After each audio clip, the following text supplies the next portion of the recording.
All right, welcome to the Straight Red Card. This is your preview for the Gold Cup, and because I didn't for the Gold Cup match against Qatar or Qatar, I don't give a shit. Huh? Qatar. I don't care how you pronounce it. Like Soccer OG is like making a big deal. Like I don't know how to pronounce it. Who cares? Qatar. I don't care. Pronounce it how you like. It's a southern accent when you say Qatar. Well, that's the George Bush, Bush. George W. Yeah. But so if you want to say it like that because you're from Texas, fine. I don't. Whatever. Doesn't ruin my day. We know who you're talking about. And so make sure you like the video, subscribe to the video, and whatever else you want to do with it. Fondle it. YouTube's trying to knock us down, so kick them in the middle, you know? Yes, exactly. All right, so we're just going to talk about the starting 11 that we think Gregg will use versus Qatar. People are saying, don't say Gregg. That's really demeaning. No, it isn't. It's his name. Come on. A lot of G's at the end of his name. Like 500 G's. I mean, seriously. At least 500 G's. So here's mine, Brett. I'm going to do the same starting lineup that Gregg used last time. End of segment. End of segment. Okay, so Derek, here's my starting lineup. I'm going to go with the same starting lineup that Berhalter went with last game. I will say though that if I had my say, I would substitute Williamson in for Leggett. Yeah, but that's probably not going to happen. But that's it. If I had my say, so let's go with let's keep Berhalter's 11, and let's talk about the tactics here for a brief second because this video has more than 2 minutes long. I know, but hold on a second. Okay, sorry. Okay, hold on a second. Okay. You said Williamson for Leggett. Yes. Williamson isn't even getting off the bench minutes in the second half of these games. So you're thinking Berhalter might have No. This is what I said. I said, here's what Berhalter would do. Same starting 11. Here's what I would do. Okay, I get it. I had to throw that in there because we need to have some talking points because if we say, here's what we would do for the Qatar, it's the same thing Berhalter did against XYZ. It's the same that lineup. Would be boring. Boring. So by the way, I said fart, but do you know how the Scottish say fart? They say fart. Who farted in here? Have you heard that before? No. Okay, I said fart, and I thought smells like shite. Okay, so you say Williamson instead of Leggett. What other changes? That's what I would do. I would substitute Leggett out for Williamson. I'm fine with if Ariel is fine, health wise, and he seemed it against Jamaica. Yeah, I would probably keep him out there instead of Gio Caccini. Gio Caccini would be the only other substitute I would make over Areola. If Areola is fine, if he's not feeling any tightness after that, 80 minutes or whatever. If he's not feeling any tightness, I would say stick with Areola. Otherwise, go with Gio Caccini. Outside of that, everything else stays the same. It's going to stay the same, I think. Oh, sure. Yeah. Unless there are some bumps or knocks or bruises or whatever. But you got Turner in goal. Right back is Moore. Again, Vines is left back. Robinson and Sanson center back. Center midfielders will line up the same. Acosta playing the holding role. Leggett and Busio as the guys in front of Acosta. Yep. Areola out wide right, Hoppy out wide left, and DK in the middle. Now, some people might say, I'd like to see Hoppy play that center forward role. Why don't you play somebody out on the wing? Like who? Like who? Caccini. Yeah, that'd be the only thing you could do, I guess. I would personally like to see that as well, but I just don't think it's going to happen, and it's nothing against Gregg because you stick with what's working, right? I mean, but it's Gregg, and so it's also one of the things where Gregg should have tried this out at some point. It would have been nice to see, but it's so weird that Gregg comes out with these announcements like, "Oh, Adams is a right back." Oh, my bad. Adams is He's a holding midfielder. Just My bad. kidding. I was just, talking out loud. I mean, I give him credit for talking out loud, but everybody was saying no, he's not. I mean, he can do that, but not for our team. Well, what Berhalter tried with playing Adams as a right back was basically what we did with Sands, in that Canadian.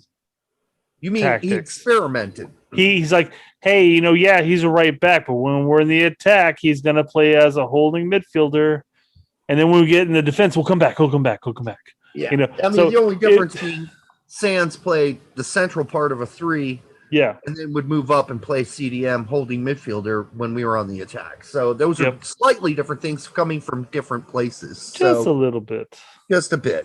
But other than that, guys, I mean, I would love for us to have a lot more to talk about. We could talk about Qatar. Qatar is certainly not somebody you're just going to roll over.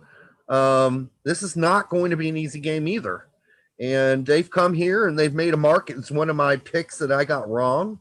I didn't think Qatar would make it out of the group, although I should get extra credit for calling El Salvador as the underdog getting into the knockout rounds, because I called that.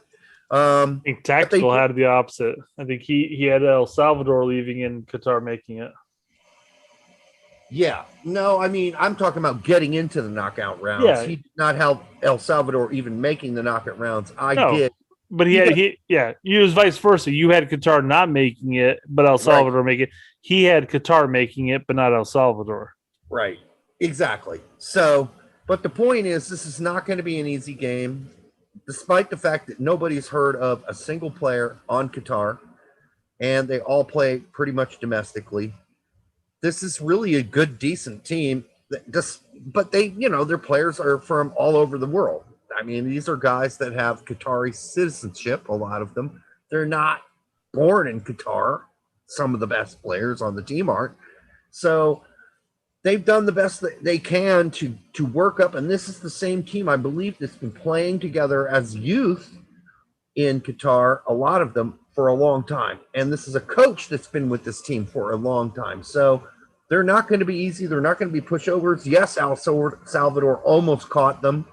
But in the end, it was Qatar. So are they going to be as good as Jamaica?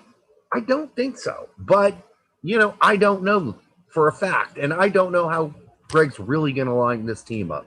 So we're going to have to wait and see. And Qatar may have looked at the Jamaican attack and said, hey, what we need to do moving forward against the U.S. team is to pressure.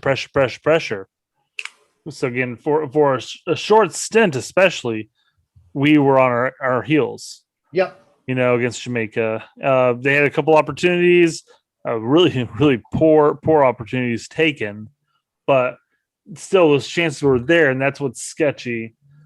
I think looking at our 4-3-3, because we both agreed that more or less a 4-3-3, but a variation could affect. I would like to see Areola and Hoppy scoot underneath DK a bit. I know. And play more of that and let DK play a true target striker.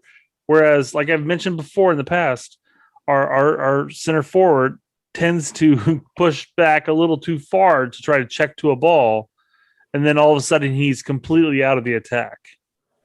Yeah. So I'm just saying, let's pinch those players in, let them be creative with it, and move forward. That opens up the Vines and Moore route if they want to go that route. But it does offer more opportunities, I think, with who we have. We did see Hoppy do some pinching in the last game. Yep. So let's hope that continues. But I think this sums up. I don't think we have much more to say. Although I will say this. I just saw the commercial flash on the screen again. Have you seen the new Downy commercial? Like the Downy, Downy, makes your clothes smell really good. Sure. No, I have not.